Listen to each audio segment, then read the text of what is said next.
Hey guys, I'm standing upstairs at number 1 Stuart. Just going to show you where I think the laundry should go up here. But before we do that, the first thing that needs to happen is I think we got to put a heavier door here. This is just a hollow core interior door. We're going to have to put in a like a pre-hung exterior door, something with a deadbolt on it, because this stairwell will be shared, and you don't want a door like that. It's just not going to make the cut, and a lot of sound is going to travel through there as well. So something with a threshold, a fully pre-hung exterior door, similar to like that, just without the window. So that's going to have to go there.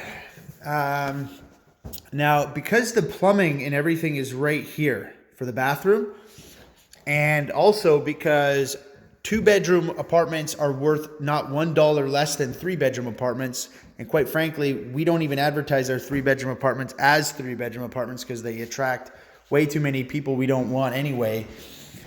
Even if this is a 3, we're going to advertise it as a 2. So in my opinion, this is a laundry room / home office / storage. This is a wicked room. It's the smallest bedroom in the house, which is ideal. And by putting it in this room instead of the other room around the corner, it's not next door to the master bedroom, which means you won't hear the woo woo woo woo woo from the machine running. Plus, we can access the plumbing right through this wall. Your drains, your hot, your cold, everything.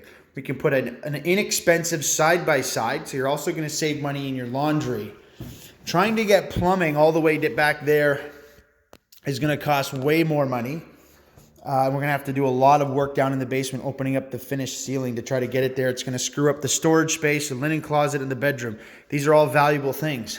This third room is not valuable at all to the market we're going to target, but it would be valuable to have a fully enclosed and fully featured and appointed laundry room where people can have their ironing board set up, storage, laundry baskets, washer and dryer. That's a sweet feature on the main floor. So that's where that's going to go. Now, as far as everything else up here, it's really straightforward. We're just going to caulk around the vanity. Any DAP needed on any of the baseboards everywhere. Silicone around, sorry, not the vanity, the countertops in the kitchen. And then, of course, also in here if needed anywhere. So like in the shower, for example. We're just going to go around the whole place with a tube of silicone and a tube of DAP anywhere that's needed. Heading downstairs. By doing that, now we can get more money. So the upstairs tenant will have access to the garage without infringing on the privacy of the basement tenant. So this will actually be a shared door. Both tenants will have access to this door lock. So we'll probably put something with a key code on there, which it looks like it already has. Down here, okay, to make sure that you can still easily get your stuff in and out of your apartment, we'll start just on the outside of this. We'll frame the wall all the way to about here, just before that door there. So we're just going to basically close this section off, which is great because we got to do a ceiling repair there anyway. Because the ceiling here is textured and it's popcorn, if we try to do a repair here, you're going to notice the texture difference. It's going to be hard to blend that. But if we frame in a wall right there that goes like this, and we can fit in a nice big 32-inch door. Again, a solid door, like an exterior door with a new deadbolt on it, with a threshold and everything for full privacy. You'll be able to come down the stairs, and by this railing still being open, you'll easily be able to get big items like dressers, beds, couches, and stuff in and out, up and down these stairs and into the apartment through the nice big 32-inch pre-hung solid exterior door that we're going to put at the bottom, fully framed in. And then when we're in here, since this will be separate, we can easily do the drywall repair that's necessary up here, or the oil painting to block the stain, or whatever we got to do to get the job done. Okay, so that's what's going to happen in here. Now, as far as this bathroom goes, by the way, the paint looks pretty fine everywhere except for down there, so we'll worry about that in a sec.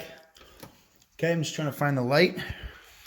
Somebody thought that the light bulb was really valuable and took it. So anyhow, looks like we've got some plumbing repair to do right there. I don't know what that is. We got to figure out what's going on up there, fix it. I'm going to put in a better light fixture than that, put in a new fan that's not so loud, and caulk that if needed. Open up the shower. If any silicone, probably fresh bead of silicone all the way along the base. Make sure that's all nice and tidy. Maybe we'll just put a new access panel on there one that's better than that raunchy piece of wood that used to be up there. Obviously, we're going to have to put some oil paint on that trim there, and we'll keep that, and oil paint blocks the stain from bleeding through. This side, we'll just rip it off and put new stuff down once our new wall is all framed in, okay? Now, moving on. Wherever you see a faceplate or anything that's cracked or broken, we'll just replace that. We're not going to switch out all the plugs and everything. It's not necessary. I do want to replace these two nasty looking medieval Stone Age light fixtures with something chrome, a little more elegant and modern, for sure. This light is fine. It's going to work. It'll work fine. This one here, I'd like to replace it with just a normal flush mount, inexpensive. And then over here, what we're going to do is we'll put the kitchen kind of on an angle like this.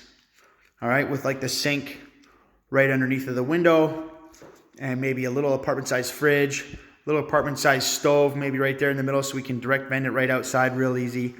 The reason why I want to put it here is because this is a load-bearing wall.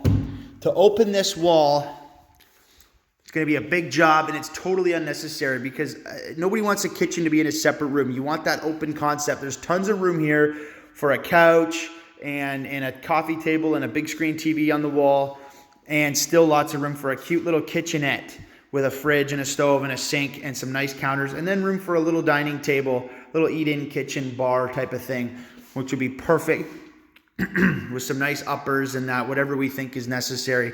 And plus, on top of that, your hot water tank and everything is right in behind here, so it's really easy to access the plumbing. Access to plumbing is huge. Anywhere that we need to access fishing wires to get them to the washer and dryer, which is somewhere above my head, we'll just put an access panel. Like, let's say the electrician needs to make a hole here, as an example. Instead of trying to patch this popcorn ceiling, which is impossible to do in a nice way, we'll just put a blank faceplate on there, like an access panel, okay? Now we'll leave the French door, it's fine. In this room, what I wanna do is basically paint the pink wall like a modern gray color, caulk the trim. These lights are even fine. If they work, we'll just put new bulbs in there. And in this bedroom, same thing. Pretty straightforward. I think we'll swap the light out from the industrial light that it is to like a normal flush mount in the middle, and just put new ceiling tiles in to close it off. And we'll finish the little drywall repairs wherever there's damage. And then we're gonna paint this whole space, okay? Obviously, anywhere in the house where there's no blinds, we gotta put blinds. That's part of it as well. This will be just a storage area, nothing more, nothing less. The panel sucks, unfortunately. So you may need to get a new panel put in, unless the contractor, the electrician's willing to run wire off of this, which I doubt.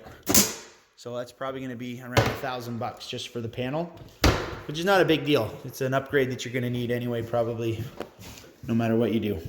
Nice big walk-in closet. We'll fill in that hole, fix that, keep the light, just put new bulbs in, get rid of that thing, mud the hole, fix all this drywall, and we'll just put in a closet rod running straight across. We may need a support beam, a piece of wood on the other side of here, just running across to fasten our pole to so that it's secure, and then put a shelf on top. And this will be a really cool walk-in closet.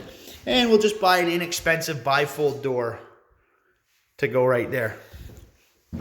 As far as the laundry room and the storage area goes, just leave it. It's absolutely fine. In fact, this is a big selling feature. How many apartments can you move into that have a fully private, fully exclusive, and hugely spacious laundry area slash storage room? I mean, it's sweet. So there's nothing wrong with this at all. And that's the scope of the job.